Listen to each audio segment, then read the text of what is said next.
আসসালামু আলাইকুম everyone. How are you all? Hope are you all fit and fine. আমি তোমাদের শ্রাবণ ভাইয়া। তো আজকে আমি তোমাদের সামনে যে বিষয়টি নিয়ে আলোচনা করব সেটি হলো প্যারাগ্রাফ কিভাবে শর্ট টেকনিক দিয়ে লেখা যায়। তো আগের ভিডিওতে আমি তোমাদের বলেছিলাম, সামারি একটি ক্লাস দিয়েছিলাম। তো সেই ক্লাস আমি তোমাদের বলেছিলাম যে তোমাদের বাকি টপিকগুলো যেমন লেটার, কম্পোজিশন, প্যারাগ্রাফ এগুলো কিভাবে তোমরা টেকনিক দিয়ে লিখতে পারো। তবে অবশ্যই মনে রাখতে হবে টেকনিক সব সময় ইউজেবল না। টেকনিক তখনই ইউজেবল যখন তোমার কোনো প্যারাগ্রাফ পরীক্ষার হলে কমন পড়েনি, তোমরা লিখতে পারছো না, কিছু না লেখার থেকে অন্তত এটা এটা লিখে আসা উত্তম। তো তোমরা মনে করো যে তোমাদের তোমরা 10টা বা 15টা প্যারাগ্রাফ সুন্দর মতো টপিক সেন্টেন্স সবকিছু সহ পড়ে গিয়েছো, তারপরেও কমন পড়েনি।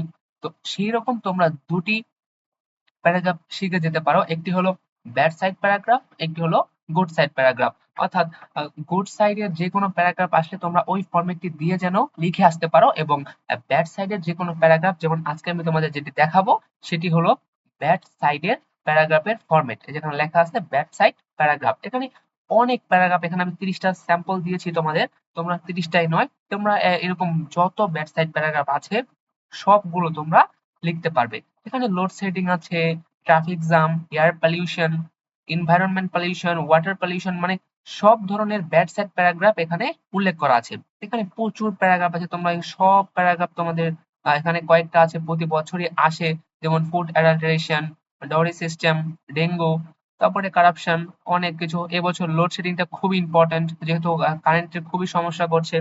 তোমরা এগুলো পড়তে পারো। তো আমি তোমাদের দেখাবো তোমরা কিভাবে জিনিসগুলো পড়ো। আমি তোমাদের বাংলা অর্থ সহ এখানে দিয়ে দিয়েছি জিনিসটা। তো তোমরা প্রথমেই এই টপিক, এই ফরম্যাটটা অ্যাপ্লাই করার জন্য তোমাদের দুইটি কাজ করতে হবে। প্রথমত, তোমরা এই সবগুলো প্যারাগ্রাফ তোমাদের যেগুলো যেগুলো কমন এবং ওগুলা দেখার তোমার কোনো প্রয়োজন নেই। তোমরা ব্যাড সাইডের জন্য একটা খাতায় সুন্দর মতো নোট করবে, বাংলা অর্থ সহ নোট করবে, যাতে তোমরা পড়তে পারো। প্রথমত তোমরা যে কাজটি করবা, এই প্রত্যেকটা প্যারাগ্রাফের একটা করে টপিক সেন্টেন্স, টপিক সেন্টেন্স তোমরা অবশ্যই চিনো।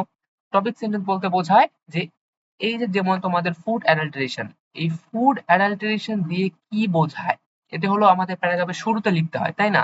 এই ডোরে সিস্টেম, এটা দিয়ে কি বোঝায়, যৌতুক প্রথা, এটা দিয়ে কি বোঝায়, এটা টপিক সেন্টেন্সে এক লাইনে উল্লেখ করতে হয়। এক লাইন অথবা 2 লাইন, এক লাইনই বেটার। তো এক লাইনে উল্লেখ করতে হয়। তো তোমরা ওইটা মুখস্থ করে দেবা, জাস্ট যে কোনো বই থেকে মুখস্থ করে নেবা। যদি না পাও ভাইয়াকে কমেন্ট করতে পারো, আমি তোমাদের ওরকম একটা পিডিএফ করে দিয়ে দিব। তো তোমরা ওই টপিক সেন্টেন্সটা দেওয়ার পর এখান থেকে তোমরা দেখতে পাচ্ছ আমি বাংলা অর্থ সহ তোমাদের সুবিধার জন্য দিয়ে দিয়েছি। আহ এখানে তোমরা টপিক লেখা, এখানে তোমরা যে কোনো টপিকের প্যারাগ্রাফ আছে, যেমন ধরো তোমরা ফুড অ্যাডাল্টারেশন, এটা তোমরা টপিকের এখানে বসাবা। Food adulteration has become a common incident in our everyday life. আমাদের দৈনন্দিন জীবনে ফুড অ্যাডাল্টারেশন অর্থাৎ খাদ্য দূষণ একটি সাধারণ ঘটনা হয়ে দাঁড়িয়েছে। Now it is a great and harmful problem in Bangladesh. এটি এখন বাংলাদেশের একটি বড় এবং ক্ষতিকর সমস্যা হয়ে দাঁড়িয়েছে। It is one of the major problems in modern time. বর্তমান বা সাম্প্রতিক সময়ে বা আধুনিক সময়ে এটি একটি অন্যতম প্রধান সমস্যা।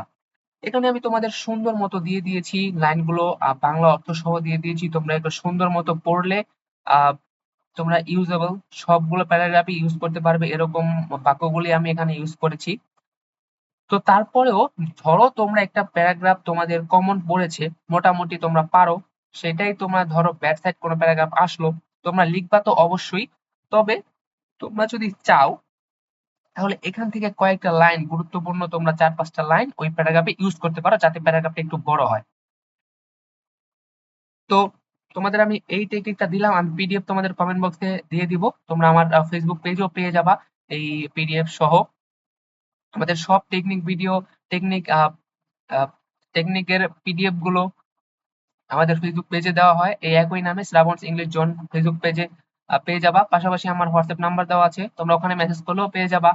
ভাইয়াকে সব সময় পাবা। তোমরা যে কোনো টপিকের সমস্যা হলে আমার হোয়াটসঅ্যাপে মেসেজ করতে পারো, আমার ফেসবুক আইডি দেওয়া আছে, ওখানে নক করতে পারো। ভাইয়া যখনই ফ্রি থাকি তোমাদের হেল্প করার চেষ্টা করবো ইনশাআল্লাহ। তো তোমরা এইভাবে পড়বা। তো তোমরা ধরো যে এই প্যারাগ্রাফ গুলো তোমরা পড়ার পর, এটা হলো বিপদের বন্ধু। বুঝতে পেরেছো? বিপদের বন্ধু বলতে বোঝায়, ধরো তোমার প্যারাগ্রাফ কমন পড়েনি, এখন কমন পড়েনি ভাইয়া, কিছু তো লিখতে হবে, তো কিছু না লিখে আসার থেকে তো অন্তত এটুকু যদি লিখো, অন্তত কিছু মার্ক তো পাবা। ধরো 15 নাম্বার, তো 15 নাম্বারের মধ্যে তোমরা তো 8-10 পেতেই পারো, 8-9 তোমাদের দিতেই পারে, 10 নাম্বার দিতেই পারে। 10 নাম্বার খুবই কম মার্ক নয়, অনেক বেশি মার্ক, কিছু না পাওয়ার থেকে অন্তত ভালো। আর এই প্যারাগ্রাফ লিখলে তোমরা অবশ্যই ভালো নাম্বার পাবে, কারণ আমি ওই রকম ধরনের ভোক্যাব, ওরকম ধরনের গ্রামাটিক্যাল জিনিসগুলো ইউজ করেছি এখানে। বাংলা অর্থ সহ দেওয়া আছে, তোমরা খুব সুন্দর মতো পড়তে পারবা। এবং এরকম আরো লেটার কিভাবে 2-3টা ফরম্যাট দিয়ে সবগুলো লেখা যায়, কম্পোজিশন কিভাবে লেখা যায়, সব ফরম্যাট ভিডিওগুলো আমি তোমাদের দিব। আর তোমরা কমেন্ট করে জানাতে পারো কোন টপিকের ফরম্যাট ভিডিও বা টেকনিক ভিডিও তোমরা আগে চাও, আমি সেটাই দেওয়ার চেষ্টা করবো ইনশাআল্লাহ। তো তোমরা এভাবে পড়ে নিবা, এটার পিডিএফ আমি দিয়ে দিব। অবশ্যই মনে রাখতে হবে, এটা হলো বিপদের বন্ধু। তোমরা এমন কেউই করবা না যে তোমরা কিছুই না পড়ে শুধু এটা পড়ে পরীক্ষা হলে যাবা, এরকম কখনোই করবা না। আর অবশ্যই এই ফরম্যাট অ্যাপ্লাই করতে হলে তোমাদের টপিক সেন্টেন্স গুলো পড়ে যেতে হবে। যেমন লোডশেডিং বলতে কি বোঝায়, এটা যদি তুমি না লিখতে পারো প্রথম লাইনে, তাহলে কিন্তু স্যারদের মধ্যে তোমার প্রতি ব্যাড ইমপ্রেশন তৈরি হবে। তাই খুব সুন্দর মতো এইটার টপিক সেন্টেন্স গুলো পড়ে যাবা এগুলোর। এবং অবশ্যই যারা দুর্বল স্টুডেন্ট, যারা মুখস্থ করতে পারো না, মুখস্থ করলে মনে থাকে না, তারা এটা পড়তে পারো।